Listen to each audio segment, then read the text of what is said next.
Hello, my friend. This is Clyde. What do you say after that?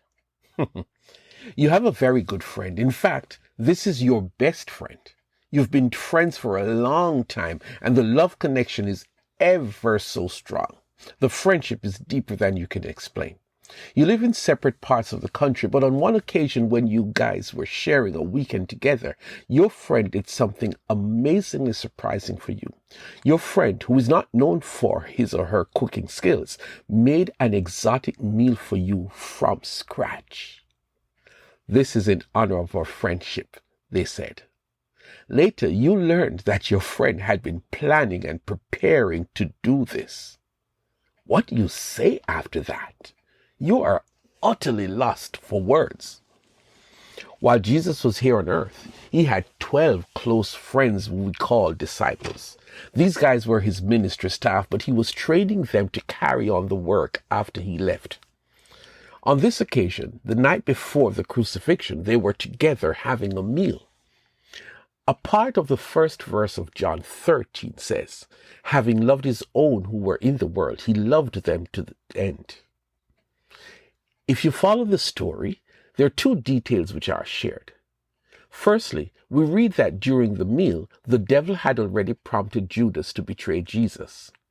Judas knew he was going to betray Jesus, and Jesus knew that Judas was going to betray him, but Judas did not know that Jesus knew that Judas, was going to betray him. Sorry if that sounds confusing. The second point is that Jesus knew that the Father had put all things under his power and that he had come from God and was returning to God. Those two things were on Jesus' mind, and still he did something out of this world. Without announcement, Jesus got up and did the unexpected, grabbed a towel and a basin of water and went around the room and washed not one, not two, not three, but everyone's feet, including Judas. I cannot imagine everyone sitting there and allowing the Master, the Son of God, to wash their feet. It has never been done before among them, and he said nothing to prepare them for this act.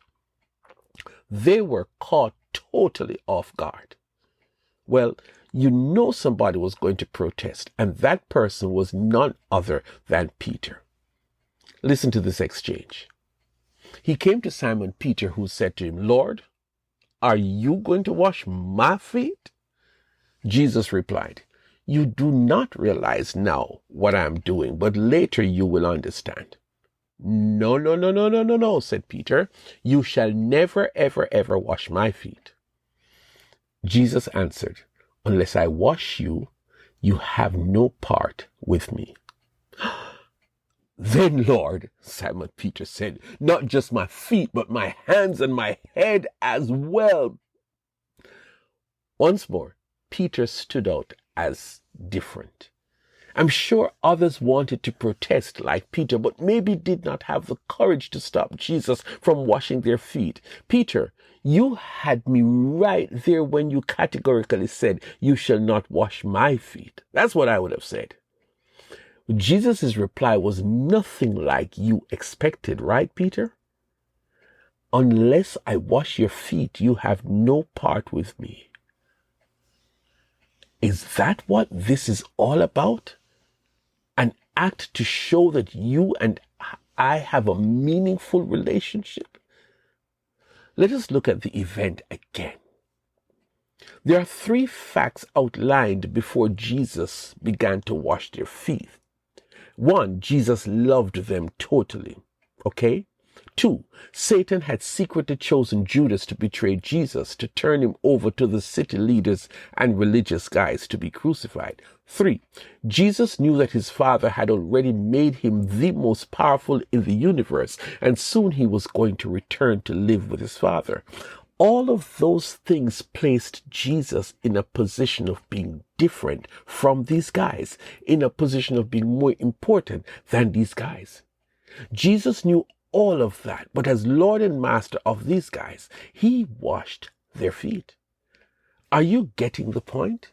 If there is to be any washing of feet, it certainly should be one of them or all of them rushing to wash the feet of the man who did so many miracles, the man who walked on the sea, the man who raised some dead people. The most important person on earth is in the room, and he comes to wash my feet?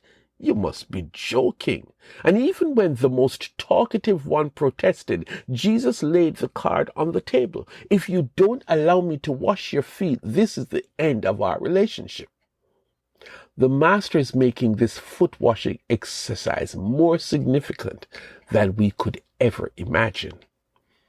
No servant is greater than his master, nor is a messenger greater than the one who sent him. Peter, look at me for a moment. I am the Son of God. I am the one who created the world, and I want to wash your feet because you are precious to me. Because although I am great, I value you so much that I choose to wash your feet. Peter, don't you see how much I love you, that I would wash your feet? Everybody would think that you were the one to wash my feet, but this time it is me washing your feet. You see, Peter, here's the big picture. I want you to do this to each other. I want you to leave here tonight willing to wash the feet of someone lesser than you, to do an act of kindness for someone in need and expect no payment. Wash each other's feet. Do the most significant thing or the most menial task to each other out of love for each other. It is humbling but not humiliating. It is love in action.